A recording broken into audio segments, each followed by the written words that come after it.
26 जनवरी को भारत ने चीन के खिलाफ चली बड़ी चाल।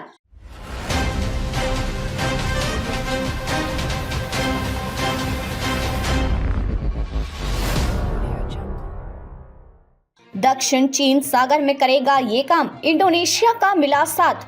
दक्षिण चीन सागर में चीन अपनी सैन्य ताकत में लगातार इजाफा करने में जुटा है। इससे आसपास के छोटे देश भयभीत हैं, मगर अब भारत ने गणतंत्र दिवस पर बड़ी चाल चल दी है। भारत ने दक्षिण चीन सागर क्षेत्र में आचार संहिता लागू करने का आह्वान किया है। भारत को इस मुद्दे पर इंडोनेशिया का भी साथ मिल गया है। दूसरी तरफ चीन इसका खुलकर विरोध करता है। दक्षिण चीन सागर में चीन की बढ़ती सैन्य ताकत के बीच भारत और इंडोनेशिया ने प्रशासनिक अंतर्राष्ट्रीय कानूनों के अनुसार इस क्षेत्र में पूर्ण और प्रभावी आचार संहिता लागू करने की वकालत की है।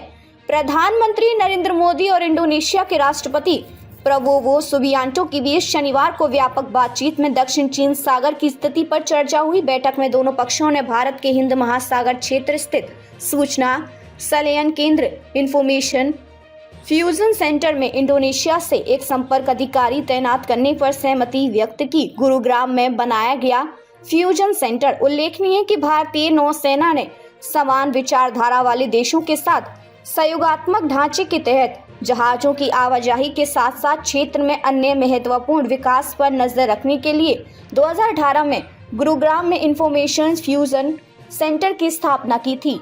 आसियान देश भी दक्षिण चीन सागर पर एक बाध्यकारी आचार संहिता पर जोर दे रहे हैं। इसका मुख्य कारण चीन द्वारा इस क्षेत्र पर अपने व्यापक दावों को स्थापित करने के लगातार प्रयास हैं। बीजिंग कर रहा विरोध। बीजिंग इस संहिता का कड़ा विरोध करता है। चीन पूरे दक्षिण चीन सागर पर संप्रभुता का दावा करता है, जो हाइड्रोकार्बन का एक बड़ा स्रोत है। हालांकि वियतनाम, फिलीपींस और ब्रुनेई सहित कई आसियान सदस्य देशों ने चीन के इस दावे पर आपत्ति जताई है। मोदी और सुबियांटो ने भारत इंडोनेशिया आर्थिक संबंधों को बढ़ावा देने के तरीकों पर भी चर्चा की। उन्होंने द्विपक्षीय लेन देन के लिए स्थानीय मुद्राओं के उपयोग के लिए पिछले वर्ष दोनों पक्षों के बीच समझौता ज्ञापन के शीर्ष कार्यान्वयन के महत्व पर बल दिया। उनका मानना है कि द्विपक्षीय लेन देन के लिए स्थानीय मुद्राओं के उपयोग से व्यापार को और बढ़ावा मिलेगा और दोनों अर्थव्यवस्थाओं के बीच वित्तीय एकीकरण गहरा होगा। आतंकवाद की खुलकर की निंदा। मोदी और सुबियांटो ने आतंकवाद के सभी रूपों की कड़ी निंदा करते हुए भारत इंडोनेशिया आतंकवाद विरोधी सहयोग बढ़ाने का संकल्प दोहराया और बिना किसी दोहरे मापदंड के इस खतरे से निपटने के लिए ठोस वैश्विक प्रयासों का आह्वान किया।